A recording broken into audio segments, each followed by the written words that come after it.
अस्सलामुअलैकुम स्टूडेंट्स। तो previous lectures में हमने ये सवाल कंटिन्यू किया था, how do atoms stay together. तो उसके जवाब में हमने दो पॉसिबिलिटीज देख ली थी। आज हम तीसरी पॉसिबिलिटी की बात करेंगे और एक एडिशनल बात को पढ़ेंगे। तो how do atoms stay together के जवाब में अभी तक हमने देखा था कि एटम जो है वो स्टेबल हो जाता है। तो सामने एक क्वेश्चन लिखा हुआ है, how do atom get stabilized. उसके आंसर में बात की हुई, atom do get stable by attaining 0, 2 और 8 electron in their valence shell. ये बात भी हमने देख ली थी। अब देखें, मिसाल के लिए हमारे पास है हाइड्रोजन एटम जिसके आउटर मोस्ट शेल में है 1 इलेक्ट्रॉन। अब उसके पास दो सिनेरियो हमने पढ़े थे कि अगर वो 1 इलेक्ट्रॉन को लूज करे जैसे उसने अभी किया तो उसके आउटर मोस्ट शेल में होंगे 0 इलेक्ट्रॉन और इसने H पॉजिटिव आयन बना लिया। अगर वो 1 इलेक्ट्रॉन को गेन करे तो उसने वो 2 वाला रूल कंप्लीट कर लिया, यानी आउटर मोस्ट में आगे 2 इलेक्ट्रॉन और H नेगेटिव आयन बन गया। अब तीसरा वे, थर्ड वे, इसमें होती है म्यूचुअलिज्म, बाहमी ताल्लुक होगा जी। इसमें म्यूचुअल बॉन्ड बनेगा। कैसे? एक हाइड्रोजन का एटम आया है यहाँ पर, फर्ज करें ये है एक हाइड्रोजन एटम, ये है ना उसका न्यूक्लियस और ये है उसका इलेक्ट्रॉन, और एक दूसरा हाइड्रोजन एटम आ गया।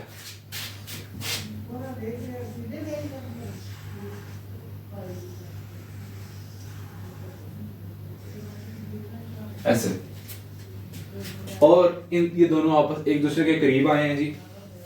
और एक दूसरे के करीब आने के बाद क्या हुआ है कि इनके आउटर मोस्ट शेल ओवरलैप कर रही हैं। ये एक का शेल है और ये दूसरे का शेल है। ये उसका इलेक्ट्रॉन ऐसे, और ये इसमें न्यूक्लियस और ये इसका न्यूक्लियस।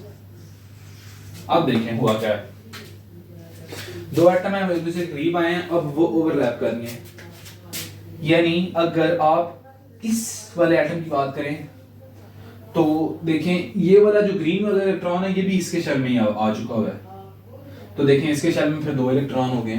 और अगर दूसरे वाले की बात करें तो उसका जो रेड वाला इलेक्ट्रॉन दूसरे का वो इसके भी शेल में आ चुका है। यानी कि दोनों ने मिलके एक दूसरे के दो कंप्लीट कर रही हैं। इलेक्ट्रॉन वही है पर वो एक टाइम पे उसके भी शेल में है, उसी टाइम में दूसरे के भी शेल में है। तो इस तरह इन दोनों ने मिलके एक दूसरे के जो है वो इलेक्ट्रॉन कंप्लीट करेंगे। इलेक्ट्रॉन शेयर किया गया है, म्यूचुअल शेयरिंग ऑफ इलेक्ट्रॉन। क्या हुआ जी? म्यूचुअल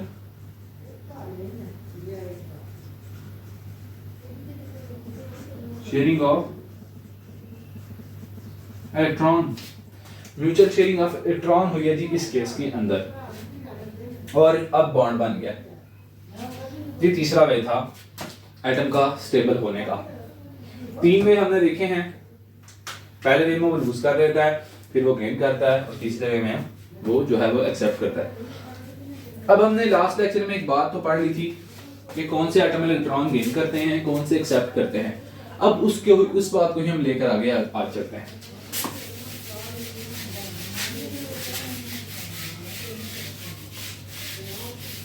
सोडियम, सोडियम की बात करते हैं जी।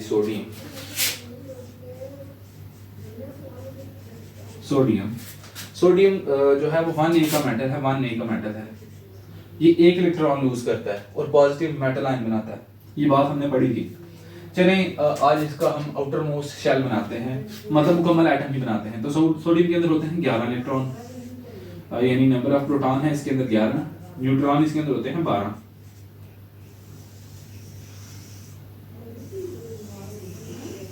पहले शेल में इसके अंदर होते हैं 2 इलेक्ट्रॉन, दूसरे में होते हैं 8 और आखिरी में होता है 1। तो बस हम बनाएंगे नहीं, बस लिख लेंगे 2, जिसमें होंगे 8 और इसमें होगा 1। यह है सोडियम का एटम। ये 1 इलेक्ट्रॉन कर लेगा लूज, पहले वाला आखिरी वाला, और आखिरी शेल में अब कितने इलेक्ट्रॉन आ गए, ये अब बैलेंस बन जाएगा। ये लूज हुआ तो आखिरी शेल में आ जाएंगे 8, तो वो 8 इलेक्ट्रॉन कंप्लीट हो गए। याद रखिएगा ये 1 इलेक्ट्रॉन गेन नहीं कर सकता, 1 इलेक्ट्रॉन गेन नहीं कर सकता, क्योंकि आखिरी शेल सिर्फ के शेल में 2 इलेक्ट्रॉन कंप्लीट हो सकते हैं। इसमें अगर ये वाला शेल है ना, नंबर 1 शेल, इसमें सिर्फ 2 वाली शर्त है, बाकियों में 8 ही करना है। और वो शर्त किसके ऊपर एप्लीकेबल है? हाइड्रोजन पर और हीलियम पर, उसके अलावा किसी पर भी नहीं। तो जी ये आखिरी शेल में अब एक इलेक्ट्रॉन है, ये चला गया, तो एटम की कुछ शक्ल इस तरह की हो जाएगी। ये रहा उसका न्यूक्लियस, उसको हम एन से ही डिनोट करेंगे।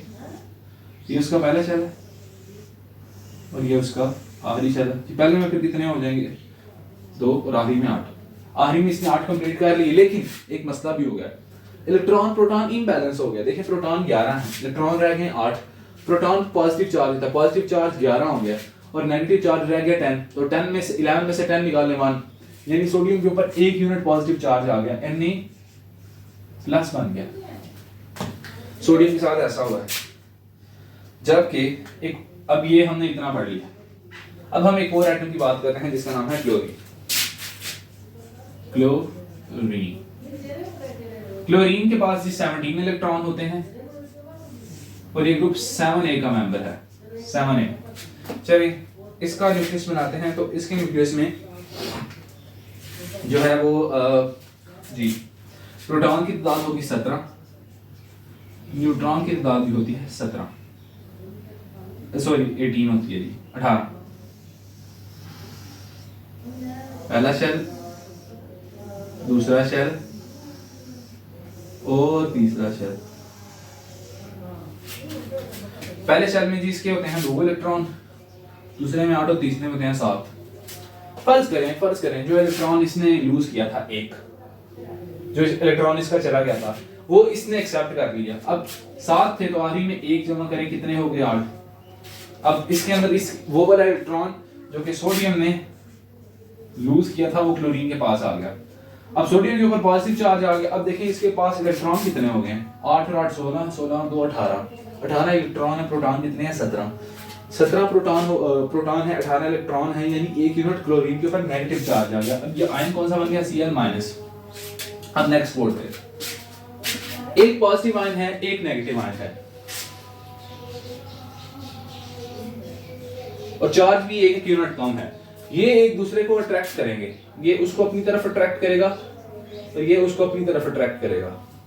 जब ये एक दूसरे को अट्रैक्ट करेंगे अपनी तरफ तो ये एक दूसरे के करीब आके एक नया कंपाउंड बना देंगे जो बनेगा सोडियम क्लोराइड NaCl। ये नया कंपाउंड है जो कि आयनिक कंपाउंड है क्योंकि ये आयंस के जरिए बना है। ये सोडियम क्लोराइड है। अब देखें इसके अंदर दोनों शर्तें पूरी हुई हैं, दोनों के आखिरी शेल में 8-8 इलेक्ट्रॉन आए हैं, दोनों के ऊपर चार्ज था। चार्ज जो है वो एक दूसरे को खत्म कर देगा क्योंकि अब 1 यूनिट इसके ऊपर पॉजिटिव था, 1 यूनिट इसके ऊपर नेगेटिव था। उस 1 यूनिट पॉजिटिव ने 1 यूनिट नेगेटिव को कैंसिल कर दिया और ये स्टेबल कंपाउंड बन गया सोडियम क्लोराइड, जो कि हमारा क्या होता है? Table salt. जो हमारा टेबल सॉल्ट होता है वो होता है सोडियम क्लोराइड। इसके अलावा हम कुछ और एग्जांपल पढ़ेंगे। इस तरह जो देखें कंप्लीट ट्रांसफर ऑफ इलेक्ट्रॉन हो गया, कंप्लीट ट्रांसफर ऑफ इलेक्ट्रॉन से जो कंपाउंड बन जाए वो वाले कंपाउंड को कहते हैं आयनिक कंपाउंड्स। और ये बॉन्ड बना है, ये है आयनिक बॉन्ड। तो एक तरीका एटम का स्टेट गैदर करने का वो कौन सा होता है? Through ionic bond. तो आयनिक बॉन्ड हमने पढ़ा है आज। आयनिक बॉन्ड की 1-2 एग्जांपल बस और पढ़ेंगे, उसमें ये सारा स्ट्रक्चर नहीं बनाया जाएगा, सिर्फ ओवरऑल एग्जांपल बताई जाएगी। देखते हैं आयनिक बॉन्ड और कैसे बन सकता है।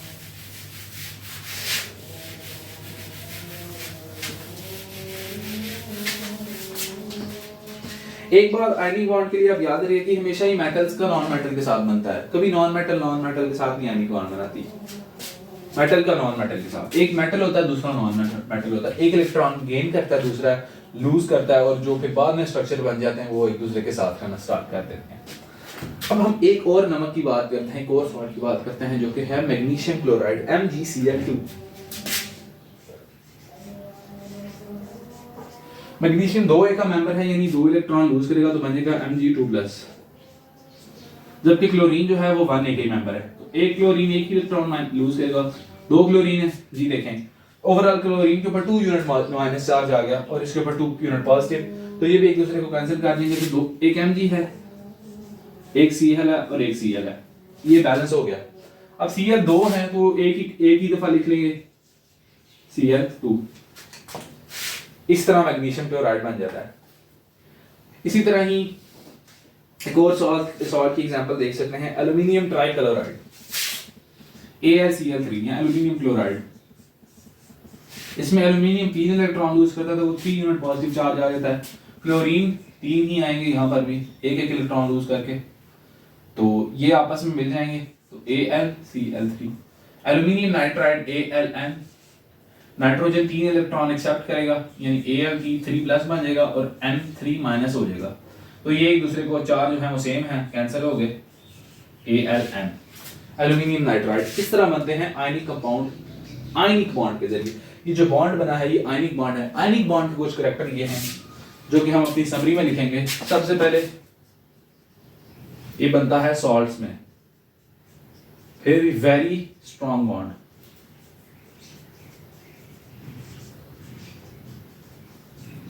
आयन इन्वॉल्व आयंस,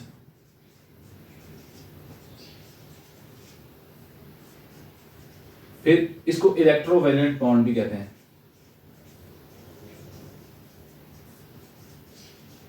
ये 4 कैरेक्टर आयनिक बॉन्ड के हमने याद रखने हैं हमेशा।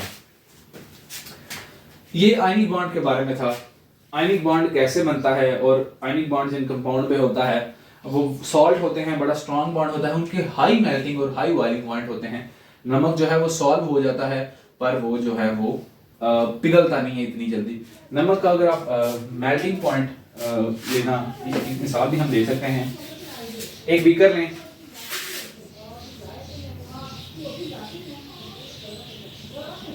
बीकर नहीं बल्कि ये तो भट्टी में ही काम होगा, भट्टी में नहीं, फर्ज कर रही भट्टी है, ये हमने उसका बर्नर ऑन कर दिया है, यह बर्नर, इसमें आपने डाला है नमक NaCl, सिर्फ नमक, पानी नहीं डाला, तो टेम्परेचर जब इसका हो जाएगा ना 800 डिग्री सेंटीग्रेड, तो तब जो है वो पानी नमक पिघलेगा सिर्फ, और जब 14-13 डिग्री सेंटीग्रेड तब वो उबलेगा। तो ये इतना हाई टेम्परेचर पे वो बॉयल होता है और मेल्ट होता है, तो ये आयनिक बॉन्ड है उसके अंदर, इसी वजह से उसका बॉन्ड बहुत मजबूत है, टूटते हुए बड़ा टाइम लगता है। अब हम बात करेंगे कोवलेंट बॉन्ड की। कोवलेंट बॉन्ड वो हमने उस तरह बनता है जब दो एटम साथ मिलकर रहना शुरू कर दें और इलेक्ट्रॉन लूज ना करें, इलेक्ट्रॉन लूज ना हो। कोवलेंट बॉन्ड, कोवैलेंट बॉन्ड, को मतलब सेम, वैलेंट मीन आधी शेल, जिनका आधी शेल सेम हो जाए। जैसे मैंने H हाइड्रोजन और हाइड्रोजन का जो सिस्टम बनाया था, यानी ऐसे दो हाइड्रोजन ऐसे रहना स्टार्ट कर दें और H2 बन जाएगा, ये गैस होती है जी, हाइड्रोजन गैस। उसी तरह ही दो ऑक्सीजन आपस में रहना शुरू कर दें। अब ऑक्सीजन का आइटम देखें, ये है ऑक्सीजन की, इसके पास 6 प्रोटॉन है, सॉरी 8 प्रोटॉन है, 8 ही न्यूट्रॉन है। पहले शेल में होते हैं 2 इलेक्ट्रॉन, दूसरे शेल में होते हैं 6 इलेक्ट्रॉन। इसी तरह इधर भी देख लें, 8 ही प्रोटॉन है, 8 ही न्यूट्रॉन है, और ये न्यूक्लियस होगा इसका क्लोज। ये है पहला शेल,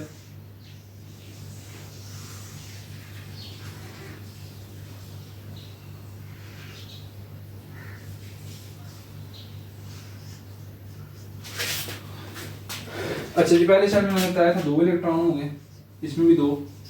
अब ऊपर वाले में 6 होते हैं, मगर उनको हमें जरा एक्सप्रेस करके बनाना होगा।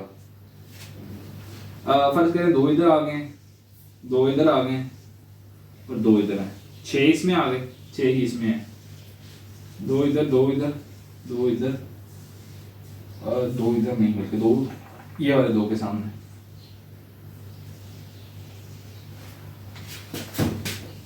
ये इसके अंदर आखिरी शेल में 6 इलेक्ट्रॉन है। अब देखें, इसके काउंट करना स्टार्ट करें। म्यूचुअल जब बॉन्ड बनेगा 4, 5, 6, 7, 8 हो गए, इसके भी इसी तरह 8 हो जाएंगे। ये वाले जो 2 इलेक्ट्रॉन है इन्होंने शेयर कर ली, तो देखें दोनों के आउटर मोस्ट शेल में 8 इलेक्ट्रॉन हो गया। अब ये O2 गैस बन जाएगी ऐसे। अब क्लोरीन के आउटर मोस्ट में होते हैं 7 इलेक्ट्रॉन, जो 7वां इलेक्ट्रॉन है आखिरी शेल में, वो दूसरी क्लोरीन के 7वें इलेक्ट्रॉन के साथ बॉन्ड बना लेगा, तो बन जाएगा जी Cl2 गैस। हाइड्रोजन के आउटर मोस्ट में होते हैं ना 1 इलेक्ट्रॉन, ये वाला 1 प्रोटॉन। इस तरह क्लोरीन के आउटर मोस्ट में होते हैं 7, तो देखें 7 और 1 8 हो गए ना दोनों मिलके, इसको अगर 1 रखें ना तो ये आपस में शेयर हो जाएगा, वो इसको इधर देगा और इलेक्ट्रॉन शेयर हो गया तो 8 इलेक्ट्रॉन हो जाएंगे। इस तरह HCl हाइड्रोक्लोरिक एसिड भी ऐसे बन जाता है, HCl ऐसे ही HCl बन गया। इसी तरह डिफरेंट कंपाउंड जो है वो आपस में इस तरह मिलकर बॉन्ड बनाते हैं, यह है कोवलेंट बॉन्ड। आयनिक बॉन्ड जो है कोवलेंट बॉन्ड। अब ये जो कोवलेंट बॉन्ड बना है ना,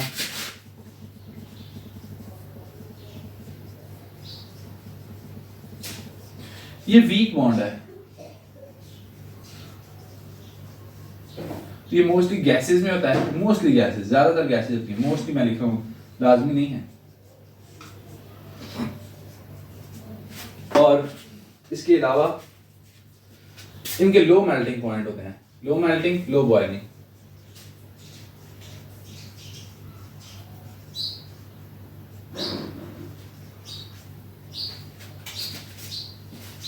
ये हमने देखा कोवलेंट बॉन्ड आयनिक बॉन्ड के बारे में, जो है वो हमने आज के लेक्चर में देखा कि एटम कैसे कोवलेंट बॉन्ड कैसे आयनिक बॉन्ड बनाते हैं, आयनिक बॉन्ड की क्या क्या कैरेक्टर हैं और कोवलेंट बॉन्ड के जो है वो क्या कैरेक्टर हैं। नेक्स्ट लेक्चर में हम पढ़ेंगे एक बॉन्ड के बारे में जो कि है मेटालिक बॉन्ड, जो कि मेटल्स में होता है, सिर्फ मेटल्स में। और फिर हम पीरियोडिक प्रॉपर्टीज पढ़ेंगे, पीरियोडिक प्रॉपर्टीज। और हमारा जो है वो पीरियोडिक टेबल वाला जो सेक्शन है वो कवर हो जाएगा। अपना बहुत सारा ख्याल रखें। अगले लेक्चर तक के लिए अल्लाह हाफिज।